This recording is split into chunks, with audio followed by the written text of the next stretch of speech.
Gila, keren Aviji. Gila juga keren. Gimana kabarnya Bang? Baik, baik. Siap Bang. Oke Sobat Sport Antara, kali ini kita masuk ke segmen 3, ngobrol bareng dengan skateboarder profesional Satria Fiji. Nah, kita bakal ngomongin tentang apa itu skateboard, terus pengalamannya seperti apa di segmen 3 ini. Biar lebih santai kita duduk aja ya Bang ya? Oke. Bang, ngomongin soal skateboarding ya. Skateboarding itu kan termasuk ke olahraga yang ekstrim dia tuh kan ya. Ya. Dan juga ada riset membuktikan bahwa ada yang bilang kalau misalnya 100.000 per tahun orang cedera gara-gara skateboarding ini. Nah, lu sendiri mulai kapan sih Bang? Sebenarnya gue main skate udah dari tahun 2000-an, 2002. Sekitar sekarang mungkin udah 20 tahun. 20 tahun? 20 tahun. Dari tahun 2000-an? 2002. 2002? 20 tahun, buset. Itu lu ada dorongan sendiri atau karena apa tuh? Sebenarnya waktu itu karena main game sih. Dulu ada namanya game Tony Hawk Pro Skater tau. Oke. Gara-gara itu terus penasaran kayak cari tahu komunitasnya, akhirnya coba gabung di situ. Buset. Teman gue juga ada, dia sering main game yang namanya game restoran gitu. Sekarang dia buka resto. Jadi kayak gitu ya. Jadi ngaruh ya semua ya dari game sih. Iya bener. Jadi inovasi itu bisa datang dari mana aja ya, termasuk dari game. Itu motivasi lu dari game itu ya Bang? Dari game. Oke. Dan lu kan ini udah sering Bang ya, masuk istilahnya ke kejuaraan nasional dan juga internasional.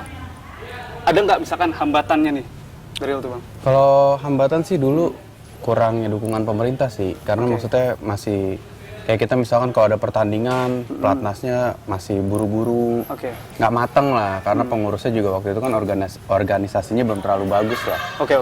Cuman sih makin tahun sejak kemarin Asian Games, SEA Games, kayaknya udah lebih baik sih. Oke, kalau misalnya dari segi sesi latihannya nih, untuk sesi latihan dari skateboarding ini tuh seperti apa sih Bang?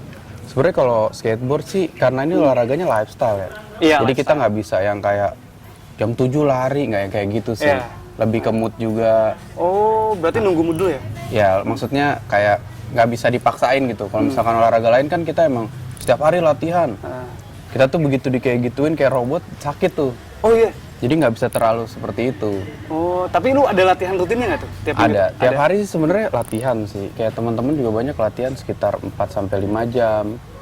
Kebanyakan kita main, ada yang main pagi, siang istirahat, sore main lagi, bisa kayak gitu sih. Oh gitu. Terus Bang, kalau misalnya pas lagi kejuaraan ya Bang ya, itu kan pasti ada yang namanya indikasi atau indikator untuk menjadi juara. Itu indikasi dalam perlombaan tuh apa tuh Bang? Untuk jadi juara? Ya, sebenarnya sih yang dilihat itu konsistensi trik skateboardnya, mainnya gimana, terus flowingnya juga. Di saat kayak dia main tuh bagus gak sih nih line-nya dia, terus tingkat kesulitannya juga, sampai stylenya juga dilihat.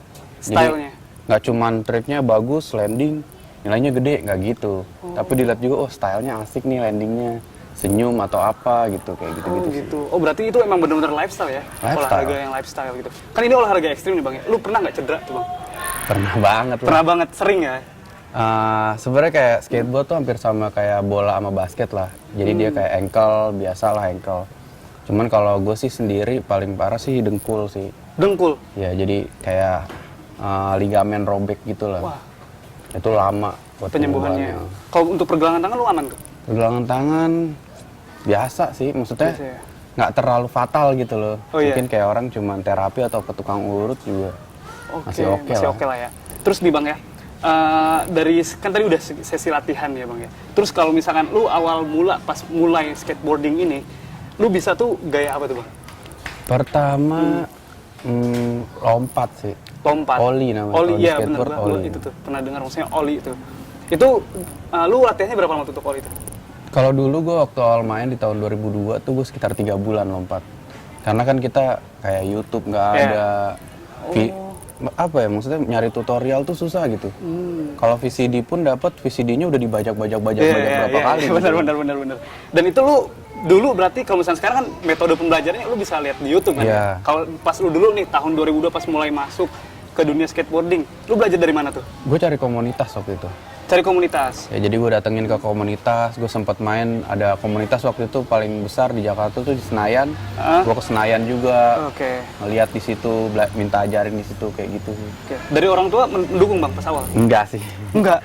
Karena waktu awal gue nyebur ke skateboard ya, itu tuh hampir sama kayak orang main musik gitu. Iya. Kayak lu ngapain jadi anak band, nah hampir sama kayak gitu. Nggak mendukung, tapi berjalannya waktu karena gue seneng sama hobi gue, dan gue ngerasa passion gue di sini. Begitu gue mulai menang lomba, mulai bisa dapat uang sendiri, akhirnya orang tua juga ya udah emang jalannya di situ. Yang penting serius, ditekunin. Oke. Akhirnya bisa kayak sekarang. Oke, berarti itu benar-benar untuk hal ini tuh terkait dengan konsistensi ya Bang ya? Iya. Nah, selain itu nih Bang ya, menurut lu ada pesan nggak sih buat skateboarder yang misalkan mereka tuh masih kayak malu-malu untuk show up gitu Bang? Gimana tuh? Ya, sebenarnya sih kalau pesan gue sih, untuk maju tuh nggak boleh malu. Kadang kan gue tahu sih, pemula itu biasanya kalau pengen main ke skate, kita datang ke skate park aja udah yang tadinya mau main jadi nggak main karena rame gitu kan. Nah kalau misalkan kayak gitu kapan mau bisanya? Oke. Kalau menurut gue cuek aja sih, nongkrong aja, banyak belajar dari yang udah bisa, biar lebih cepet bisa. Terus juga percaya sama apa yang dijalanin. Oke, ngomongin tentang skatepark nih Bang ya. Dari zamannya lu dulu mungkin di tahun 2002 lu masuk itu istilahnya skatepark masih minim lah ya Minim di banget. Indonesia ya. Terus beda dari sekarang. Lu tuh belajar waktu di skatepark dulu, waktu di tahun 2002 dulu itu lu belajar di mana tuh?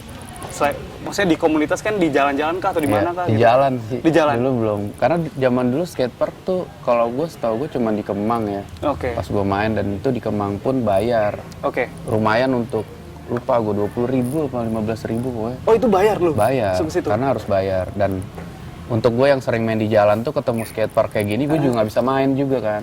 Oh, kenapa tuh? Karena nggak biasa untuk belajar turun, kayak oke, gitu. iya, Kalau iya. cuman rel atau box kayak gini mungkin kita bisa main. Oh, Kira kadang kayak masuk ke skatepark, bayar kayak sayang gitu. Kalau sekarang kan banyak banget pemerintah bikin skatepark juga kan, Iya, gratis iya, kan. benar-benar. Nah gue yakin anak-anak sekarang pasti bisa lebih maju dibanding anak-anak dulu. Iya bener sih, bener. Udah banyak dukungan lah ya dari Betul. pemerintah. Terus kita lihat lagi nih Bang, dari sisi popularitas dari skateboarding ini. Dia kan menjadi olahraga nomor 6 terpopuler di dunia setelah football kan. Nah, menurut lu bisa populer tuh kenapa tuh Bang? Ya kalau gue bilang sih skateboard ini lumayan menarik karena olahraga yang lahirnya dari lifestyle tapi bisa prestasi juga. Oke. Kebanyakan maksud gue gini, mungkin kayak sepak bola atau basket nggak seluas si skateboard fashionnya gitu loh. Karena skateboard mungkin dia kayak sepatu jalan, dia pakai main skate, tiba-tiba keren, celananya, bajunya, topinya gitu kan. Betul. Ya kalau misalkan basket atau bola kan belum tentu. Iya. Dia mau main bola terus dia pakai topi kan aneh juga kan. Iya, benar. Atau dia pengen pakai celana panjang kan beda kan. Karena kan skateboard itu nggak ada yang diseragamin. Ada yang celana panjang, celana pendek, mau dia pakai kemeja, mau kaosan doang. Gue ngeliatnya sih dari situ sih, jadi lebih masif akhirnya. Tapi kalau misalnya untuk di kejuaraan nih Bang ya, kan ngomongin soal seragam tadi tuh. Untuk skateboardnya tuh ada nggak? Kayak misalkan standarnya nih untuk ikut kejuaraan tuh kayak gini skateboardnya. Sebenarnya sih kalau di bukan acara pemerintah sih nggak ada sih. Nggak ada ya? Cuman kayak kemarin kan mungkin Asian Games, Olimpiade lah, atau SEA Games kan kemarin emang pakai baju negara lah, karena mau gimana kan. Tapi sih so far gue lihat juga teman-teman dari komunitas udah mulai kayak, ini bajunya ke aku nih, desainnya harus yang anak muda, udah lumayan bagus lah. Jadi udah aman lah ya sekarang? Udah aman lah. Nah, Sobat Sport Antara, tadi kita sudah ngobrol bareng banyak nih dengan Kak Fiji nih. Kita udah ngobrol terkait skateboarding. Jangan lupa nonton terus kanal Sport Antara di antaranews.com dan YouTube Antara TV. See you later and bye-bye!